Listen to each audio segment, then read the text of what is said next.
بسم اللہ الرحمن الرحیم۔ السلام علیکم ورحمۃ اللہ وبرکاتہ۔ ان کہی بات کے ساتھ وجیہ احمد صدیقی حاضر ہے۔ عمران خان نے کراچی میں جلسہ کیا، حسب معمول انہوں نے وہی باتیں کی، اپنے مخالفین کا عزت کے ساتھ نام نہیں لیا۔ اب ان کی بہت ساری باتوں کا میں جائزہ لوں تو عجیب و غریب سی بات ہو جاتی ہے، لیکن ایک حکومت اس نے اپنی حمایت کس بنا پر کھوئی؟ دیکھیے، عمران خان صاحب کی حکومت جو ہے وہ اس بات کا ادراک نہ عوام کر رہے ہیں، نہ خود عمران خان کر رہے ہیں۔ انہیں جو ہے کوئی بڑی حمایت حاصل نہیں ہے عوام کی۔ گزشتہ انتخابات میں ان کو عوام کی بڑی حمایت حاصل نہیں ہے، اور گزشتہ 4 سال میں جو ان کی کارکردگی رہی تھی، جو باقی ماندہ حمایت تھی، اس سے بھی وہ محروم ہو چکے ہیں۔ بہت ان کی کارکردگی کوئی اچھی کارکردگی نہیں ہے۔ احتجاج کرنے والے لوگ جو ہیں وہ اگر سڑکوں پر آ جائیں تو وہ بہت کم تعداد بھی بہت زیادہ لگتی ہے۔ اس کی مثال جو طاہر القادری کی حمایت ہے، وہ صرف 20,000 لوگ لے کے نکلتے ہیں۔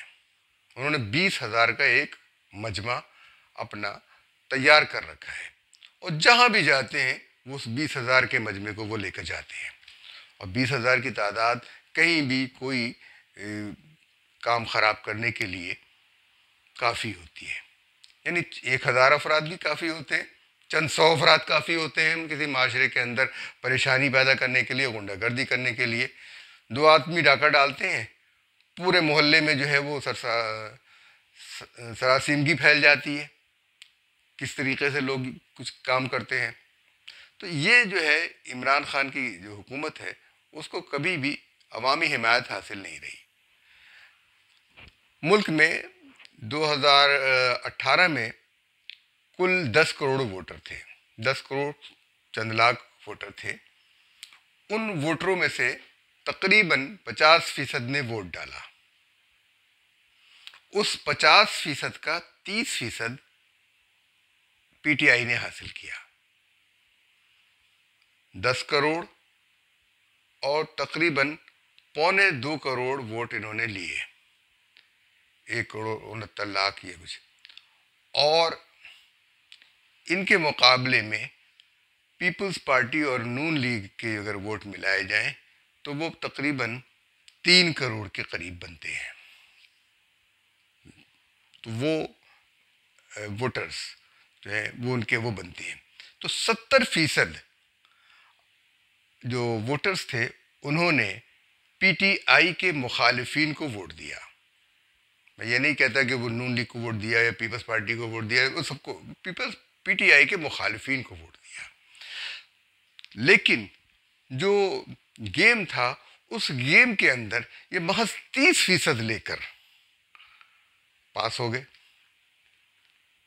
اب آپ کو میں المیہ بتاؤں کہ ہمارے ہاں جو لوگ پاس ہوتے ہیں امتحان میں، انٹر وغیرہ میں، تو ان کو 33% پر پاس کر دیا جاتا ہے، لیکن اگلے کسی کالج میں، یونیورسٹی میں داخلہ دینے کے لیے تو 45% کی شرط رکھ دی گئی ہے۔ تو 33% پر پاس کیوں کیا جاتا ہے؟ 33% پر پاس کس لیے کرتے ہیں؟ نہ کریں، یہ ایک المیہ ہے۔ یعنی آپ اس شخص کو ایک ذہنی ہے، وہ اگر فیل ہے تو جب کو کہا جائے گا جب تک تم 45% نمبر حاصل نہیں کرو گے تو تم کسی جگہ داخلے کے اہل نہیں ہوگے، اور جب تم 45% نمبر حاصل کر لو گے تو تم ہر جگہ داخلہ لے سکتے ہو، تمہیں کوئی نہیں روک سکتا۔ یہ شرط لگا دینی چاہیے، وہ 33% کی شرط ختم کر دینی چاہیے۔ یہ ایک ہمارے تعلیم ہے۔ اسی طریقے سے جب کوئی پارٹی ووٹ لیتی ہے تو اسے کم از کم کل پول ووٹوں کا 51% حاصل کرنا چاہیے، تاکہ وہ اکثریت کی نمائندگی کا دعویٰ اس کا درست ثابت ہو۔ پی ٹی آئی کا اکثریت کی نمائندگی کا دعویٰ بالکل غلط ہے، اور جب وہ آئی حکومت میں تو اس قابل نہیں تھی کہ اپنی حاصل کردہ نشستوں کے بل پر حکومت بنا سکے۔ اب جس بات کو وہ امریکی سازش کہہ رہے ہیں وہ ان کی کمزوری تھی، وہ یہ اس کو تسلیم کرنے کے لیے تیار نہیں ہیں، اور ان کے لوگوں نے ابھی تک تو بغاوت نہیں کی، ان کے خلاف تو ووٹ دیا نہیں۔ یہ کس طریقے سے اپنے ہی لوگوں کو گالی دے رہے ہیں؟ عمران خان صاحب اپنے ہی لوگوں کو گالی دے رہے ہیں، اپنے ہی لوگوں کو مطعون کر رہے ہیں، اپنے ہی لوگوں کے لیے یہ سب کچھ، ان کا رویہ جو ہے وہ عجیب و غریب ہے، اور ایک ہی نعرہ وہ ہر جگہ لگاتے پھر رہے ہیں۔ میں مختلف مرحلہ وار، وقت کم ہے اور میں اس پر کچھ ثبوت دوں گا اور کچھ چیزیں دوں گا، کیونکہ ایک کام تو یہ کہ اپنی حمایت میں امریکہ کے مخالفت میں یہ اٹھے ہیں۔ میں یہ کہتا ہوں کہ یہ سب کچھ گیم یہ امریکہ ہی کے اشارے پہ کر رہے ہیں، اس لیے کہ آپ یہ دیکھیں کہ پاکستان میں سی پیک پر کام ان کے دور میں رک گیا، ان کے دور میں امریکہ کے اشارے پر سی پیک کا سارا جو نظام تھا وہ عاصم باجوہ کے سپرد کیا گیا، جنہوں نے ساری معلومات امریکہ کے حوالے کر دی، اور عاصم باجوہ کے معلوم یہ ہوا کہ کاروبار جو ہیں امریکہ میں ہیں اور ان کے اولاد امریکہ میں ہے، سب کچھ ہے۔ یہ کس نے عاصم باجوہ کو مقرر کیا؟ عمران خان نے۔ پھر معید یوسف جو امریکن سی آئی اے کے ادارے میں کام کرتے تھے، وہاں پر امریکن سی آئی اے کے ملازم تھے، ایجنٹ بھی نہیں، ملازم تھے امریکی سی آئی اے ادارے کے، اور واشنگٹن میں جو ادارہ تھا، تھنک ٹینک تھا، اس میں کام کرتے تھے، وہاں سے لائے گئے اور پاکستان کے ایٹمی پروگرام اور قومی سلامتی کے مشیر بنائے گئے۔ یہ انہوں نے پاکستان میں جو قانون ہے، آئین دستور کی ترمیم ہے، چوتھی ترمیم، جو مسلمانوں کی تعریف بتاتی ہے کہ کون شخص مسلمان ہے، کہ جو شخص رسول اکرم صلی اللہ علیہ وسلم کو آخری نبی مانتا ہے وہ مسلمان ہے۔ اس ترمیم کے مخالف ہیں معید یوسف، میں دھڑلے سے یہ کہتا ہوں، معید یوسف اس ترمیم کے مخالف ہے، اس کے لیے انہوں نے کئی تحریریں لکھی ہیں، اور صرف اس بات پر وہ کام کرتے رہے۔ اسی طریقے سے میں عمران خان صاحب جو ہیں وہ ان سے آپ نے کبھی یہ نہیں سنا ہوگا کہ رسول اکرم صلی اللہ علیہ وآلہ وسلم آخری نبی ہیں، یہ کبھی انہوں نے نہیں کہا۔ وہ جو حلف میں خاتم النبیین پر زبان لڑکھڑا رہی تھی، اس کی کوئی وجہ تو تھی، یہ الزام نہیں ہے، آپ ریکارڈ اٹھا کے دیکھ لیں، کسی بھی تقریر میں، کسی بھی موقع پر انہوں نے یہ نہیں کہا کہ رسول اکرم صلی اللہ علیہ وآلہ وسلم آخری نبی ہیں۔ یہ ریکارڈ نوٹ کر لیجئے۔ میں اور بتا دوں کہ پھر رسول اکرم صلی اللہ علیہ وسلم کی ریاست مدینہ کا تو ذکر بہت ہے، لیکن شاہ مدینہ کی ناموس کے حوالے سے کوئی بات نہیں ہے۔ وہ جو کہتے ہیں نا کہ جو میں نے یہ کہا اور یوں اسلاموفوبیا اور یہ وہ فوبیا، میں آپ کو بتاتا ہوں، یہ خوفزدہ انسان ہے۔ یہ ابھی جو ہے یو ٹرن جو لیا ہے، کہتے ہیں امریکہ کے حوالے سے انہوں نے، میں یہ بتا دیتا ہوں، چلیے آپ یہ ویڈیو دیکھیے، اس میں آپ کو پتہ چل جائے گا کہ اس نے آسیہ بی بی کو، آسیہ مسیح کو کس طریقے سے، بی بی تو کہنا نعوذ باللہ من ذالک، اسے وہ بی بی کہلانے کی مستحق تو نہیں ہے، آسیہ مسیح کو کس طریقے سے حوالے کیا ہے یورپ کے، اور کس کی فرمائش پر، اس کے چہرے پہ جو تاثرات ہیں وہ دیکھیے گا۔ اور میں آپ کو یہ بتا دوں کہ بی بی سی کی شکریہ کے ساتھ ہم یہ ویڈیو لگا رہے ہیں، اور باقی آپ خود سوچ لیں کہ وہ یورپ کیا چاہتا ہے اور انہوں نے کیا کیا ہے. اپنے اوپر آئی تو امریکہ کی سازش، اور رسول اللہ کے ناموس پر آئی تو توہین رسالت کرنے والے کے گناہ معاف کر دیے. ملاحظہ کیجیے.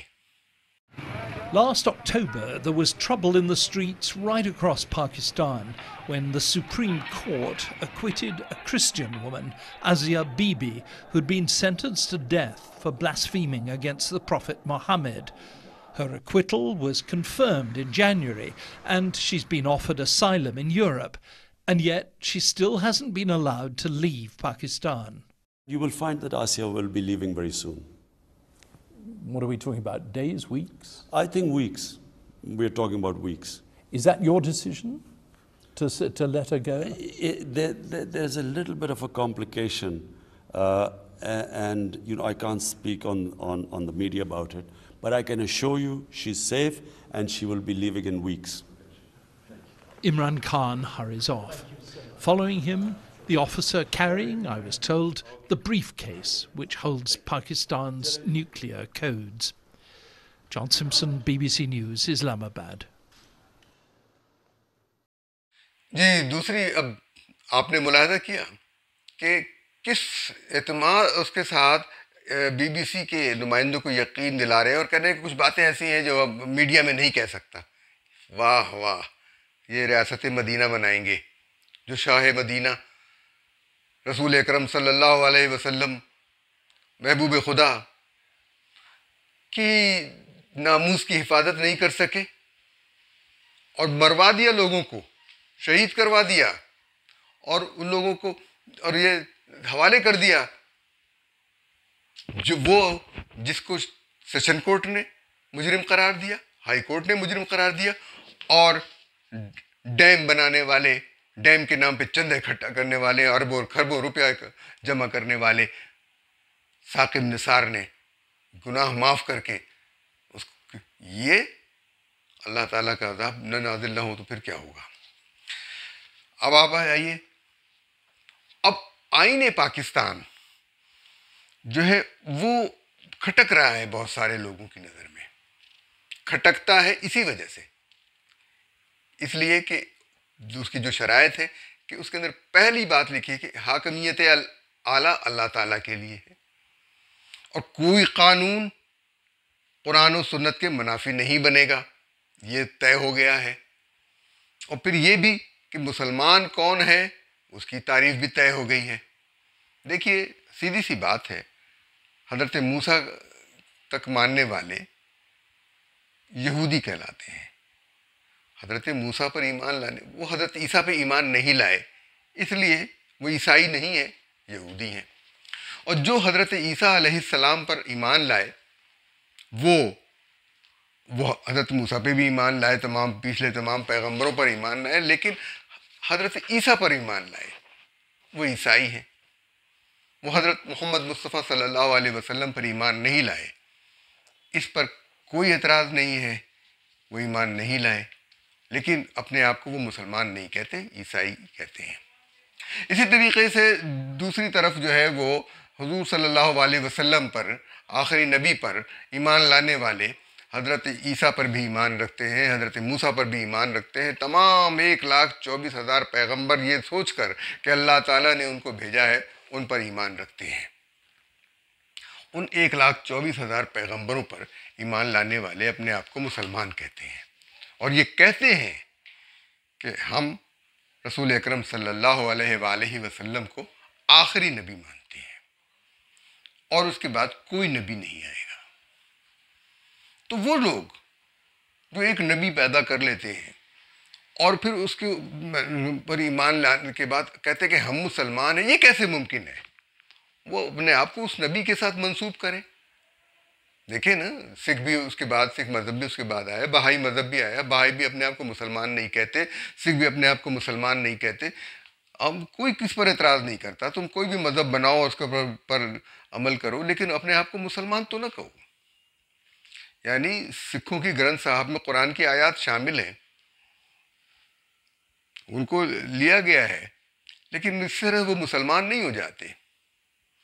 اسی طریقے سے بہائی مذہب میں بھی جو قرآن اور مسلمانوں کے حوالے سے بہت ساری باتیں کی گئی، لیکن وہ مسلمان نہیں کہلاتے. وہ اپنے آپ کو بہائی کہتے ہیں اور اپنے آپ کو الگ کرتے ہیں. ہمارے لیے کوئی مشکلات نہیں ہے اس کے لیے، وہ اپنے آپ کو الگ رکھیں. اس معاملے میں بہت حساس معاملہ ہے یہ کوئی انسانی حقوق کا معاملہ نہیں ہے، یہ مذہبی حقوق کا معاملہ ہے، یہ دینی حقوق کا معاملہ ہے. آپ نے کبھی بھی نوٹ نہیں کیا ہوگا کہ انہوں نے خاتم النبیین کہا ہو، آخری نبی مانا ہو. خاتم النبیین ایک ہی دفعہ کہا تھا اور زبان لڑکھڑا گئی تھی. عمران خان کو کہتے ہیں کہ عدالتوں نے انہیں صادق امین قرار دیا، جس کے لیے میں ویسے بھی اعتراض ہے کہ صادق اور امین کی ذات صرف رسول اکرم صلی اللہ علیہ وسلم کی ذات ہے اور کوئی بھی نہیں ہو سکتا صادق اور امین. یہ ترجمہ غلط ہے. اچھا، عدالت نے ان کو مسٹر کلین کہہ دیا یا صادق، نعوذ باللہ من ذالک، صادق امین کہہ دیا تو عدالت ٹھیک. عدالت کسی اور کے بارے میں فیصلہ کرے تو عدالت ٹھیک. اور آپ اگر آئین پر عمل نہ کریں اور عدالت رات گئے کھل جائے تو آپ کو تکلیف ہوتی ہے. آئین وہ وقت وہ تھا کہ اگر پاکستان کا آئین جو ہے وہ ختم ہو رہا تھا، پاکستان کے آئین کی خلاف ورزی ہو رہی تھی. آپ کے نزدیک آئین کچھ نہیں ہے. عوام عوام عوام عوام آپ کو عوام کی 30% کیا 10% حمایت حاصل نہیں ہے کل ووٹرز کی. اور کس کی شے پر بول رہے ہیں؟ یہ شیخ رشید صاحب گیٹ نمبر 4 کی پیداوار، شاہ محمود قریشی امریکن CIA کے ملازم، وہ اور ان کی زبان غیر اخلاقی زبان. یہ امریکہ میں لوگوں کو اشتعال دلا رہے ہیں کہ امریکہ کی غلامی. بھائی وہ وہاں سے امریکہ کی غلامی تو کر رہے ہیں لوگ، وہاں پر ان کے لیے مشکلات پیدا کر رہے ہیں آپ. وہ وہاں کام کرنے گئے ہیں، وہاں کی شہریت حاصل کی ہے، وہاں پر لوگ اپنی زندگیاں بہتر کر رہے ہیں، اپنے محنت کر رہے ہیں. آپ ان کو امریکی حکومت کی نظر میں مشکوک بنا رہے ہیں. یہ آپ سوچیں تو صحیح کہ وہ لوگ، وہ پاکستانی جو یہاں بیچارے مڈل کلاس تھے، محنت کر کے وہاں پہنچے ہیں، اپنی ہنر حاصل کیا ہے، تعلیم حاصل کی ہے اور کوئی محنت کی ہے، کچھ کاروبار کر رہے ہیں، کوئی دوسری جگہ پہ کام کر رہے ہیں، ان کو آپ نے امریکی حکومت کی نظر میں مشکوک بنا رہے ہیں. وہ آپ کی حمایت میں دیوانے ہو رہے ہیں. غلامی آپ نے، امریکہ کی غلامی میں آپ نے دے دیا، سی پیک کا راستہ آپ نے بند کر دیا. ایسے ہی آپ کو امریکہ کی غلامی سے نجات کی ضرورت تھی تو آپ نے عافیہ صدیقی کے بارے میں ان 3-4 سالوں کے اندر ایک مرتبہ بھی آواز نہیں بلند کی. اور ٹرمپ کے سامنے جب آپ سے پوچھا گیا تو آپ کی زبان گنگ ہو گئی. ملاحظہ کیجئے یہ ویڈیو. خان صاحب، آپ کو یاد ہے کہ 2003 میں آپ پہلے آدمی تھے جس نے سب سے پہلے مسنگ پرسنز کی بھی بات کی اور ڈاکٹر عافیہ صدیقی کے لیے بھی آپ نے آواز اٹھائی. ڈاکٹر عافیہ صدیقی جو ہے وہ اب ایک امریکہ کی جیل میں پڑی ہوئی ہے اور ابھی ان کا کیس سپریم کورٹ میں کل بھی اس کی ہیئرنگ ہوئی ہے. آپ اگر پاور میں آگے تو عافیہ صدیقی کو یاد رکھیں گے، اس کو لانے کے لیے کچھ کریں گے؟ عافیہ صدیقی کی جو ٹریجڈی ہے، میں اسے ٹریجڈی اس لیے کہتا ہوں کہ ایسا کوئی بھیانک ناک کیس آپ سنتے ہی نہیں ہے. یعنی کوئی سویلائز دنیا کے اندر ایسا کیس سنا ہی نہیں جاتا ہے. ایک ماں 3 چھوٹے بچوں کے ساتھ غائب ہو جاتی ہے، وہ پہنچ جاتی ہے امریکہ اور اس کا عدالت میں کیس ہوتا ہے. اور مجھے افسوس سے کہنا پڑتا ہے کہ پاکستان کی گورنمنٹ کا جو رویہ تھا، اپنے ایک شہری، ایک عورت جس کے 3 بچے غائب ہو جاتے ہیں، پھر ان کی بہن ڈاکٹر فوزیہ صدیقی نے اس کو بڑا اٹھایا ہے، اس کے بھی خیر ہم نے کیا، لیکن کوئی سننے والا ہی نہیں تھا. انشاءاللہ تحریک انصاف کی جب گورنمنٹ آئے گی، ساری، صرف میں عافیہ صدیقی کی بات نہیں کر رہا، ساری دنیا کی جیلوں میں پاکستانی پڑے ہوئے ہیں. ان کو ویسے بھی ہماری ذمہ داری ہے کہ ہمارے پاکستان کے شہری ہیں, باہر جیلوں میں پڑے ہوئے ہیں, کوئی پوچھتا نہیں ہے ان کو. انشاءاللہ پوری ذمہ داری لیں گے. لیکن Pakistan, will you raise the voice for Dr. Afia Siddiqui? Well, there'll be things discussed, so that would be for afterwards. بالکل نادان گر گیا سجدے میں جب وقت قیام آیا. وہ امریکہ سے آپ کے پاس چندے آتے ہیں, فورن فنڈنگ کیس ابھی جو ہے وہ پڑا ہوا ہے, اس سے پتہ چلے گا کہ آپ کو کہاں کہاں سے رقم آئی, کدھر کدھر سے پیسے آئے. امریکہ والا کیس. اور میں وہ دیکھیے آرمی چیف اور دیگر حساس اداروں سے بھی میں یہ کہوں گا کہ دیکھیں وہ غور کریں کہ عمران خان کس کی شے پر بول رہے ہیں. آپ نے تو وضاحت کر دی کہ کوئی کسی نے نہ اڈے مانگے تھے, نہ کوئی اس قسم کی بات تھی, نہ سازش کا ذکر تھا. زبان خراب تھی اور لیٹر کی, سفارتی زبان نہیں استعمال کی گئی تھی. آپ نے کہا کہ اس میں کسی سازش کا ذکر نہیں تھا, کسی نو کانفیڈنس موومنٹ کا ذکر نہیں تھا. ایک آئینی طریقے کو کیوں اس میں ملوث کیا گیا, اور کون لوگ ہیں جن کی شے پر یہ بول رہے ہیں؟ ان کی اتنی ہمت نہیں ہے, اتنی جرت نہیں ہے کہ یہ بول سکیں. آپ ملاحظہ کیجئے گا, یہ میں آپ سے کہہ دیتا ہوں کہ یہ معاملات کس طریقے سے ہیں. اور انہوں نے عمران خان جو ہیں یہ الیکٹرول انجینئرنگ کی وجہ سے یہ آئے ہیں. تو اور جب انہوں نے لوگ خریدے, ان کا پہلا اے ٹی ایم تھا جہانگیر ترین, دوسرا اے ٹی ایم تھا علیم خان, تیسرا اے ٹی ایم جو آزاد کشمیر میں انہوں نے استعمال کیا سردار تنویر الیاس. اسلام آباد میں جو 3 بلڈنگیں آپ کو نظر آتی ہیں نا, 3 عمارتیں ایک ساتھ, اونچی سی بلند سی, سینچورس, وہ سردار تنویر الیاس کی ملکیت ہے. ان سے اربوں روپے وصول کیے ہیں. اس کا کون حساب دے گا؟ یہ ضمیر خریدنے کے جو کام کیے ہیں آپ کے لوگ, تو ان کے تو ووٹ ہی استعمال نہیں ہوئے, صرف ان بیساکھیوں کو کھینچ لیا گیا جن کے بل پر آپ کی حکومت کھڑی تھی. اجازت دیجیے, اللہ حافظ.